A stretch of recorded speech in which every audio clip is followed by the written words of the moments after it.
सभी पुण्य आत्माओं को बियॉन्ड माइंड पेज की तरफ से मेरा सादर नमन। क्या आपने कभी सोचा है कि गुरु जब शिष्य को अपने समीप आने देते हैं तो वे केवल ज्ञान ही क्यों नहीं देते? क्यों वे पहले शिष्य की परीक्षा लेते हैं? कभी उसे मौन में डुबो देते हैं, कभी उलझन में डाल देते हैं और कभी उसके अहंकार को तोड़ देते हैं। इसका रहस्य यही है कि ज्ञान कभी भरे हुए पात्र में नहीं समाता। जिस शिष्य का मन संदेह और अहंकार से भरा है वह सत्य का रसपान नहीं कर सकता। गुरु सबसे पहले शिष्य को शून्य बनाते हैं और यह सबसे कठिन साधना है। दुनिया में हर कोई पाने की दौड़ में लगा है, लेकिन गुरु शिष्य से कहते हैं पहले कुछ मत रहो। और जब शिष्य भीतर से खाली हो जाता है तभी गुरु का एक वचन उसके पूरे जीवन की दिशा बदल देता है। नचिकेता को देखिए, उसने यमराज से सत्य का ज्ञान पाया क्योंकि उसने धैर्य, निडरता और सत्य के लिए तड़प दिखाई। अर्जुन को देखिए, उसने तब गीता सुनी जब उसने अपने हथियार डालकर कहा मैं शिष्य हूं, मुझे सिखाइए।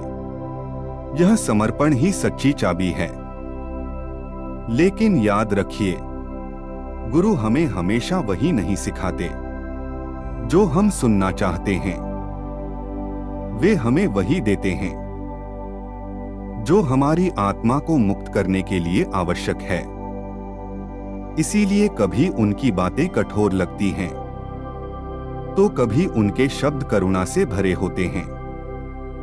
कभी गुरु की मौन शिक्षा गूंजती है तो कभी उनके वचन हृदय को हिला देते हैं। गुरु की कृपा यही है, वह हमें हमारी सीमाओं से बाहर ले जाकर अनंत सत्य का अनुभव कराते हैं। वह हमें अपने जैसा नहीं बनाते, बल्कि हमें हमारे असली स्वरूप तक पहुंचा देते हैं। गुरु शिष्य का यह बंधन ज्ञान देने लेने का साधारण संबंध नहीं, बल्कि आत्मा से आत्मा का मिलन है। गुरु के स्पर्श से भीतर की ज्योति प्रज्वलित होती है जो जीवन भर हमें मार्ग दिखाती है।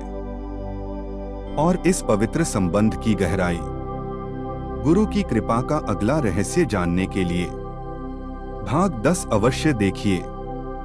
यदि यह संदेश आपके हृदय को छू गया हो तो बियॉन्ड माइंड परिवार से जुड़े रहिए। इस वीडियो को लाइक करें, अपने विचार कमेंट में साझा करें और इस ज्ञान को दूसरों तक पहुंचाइए।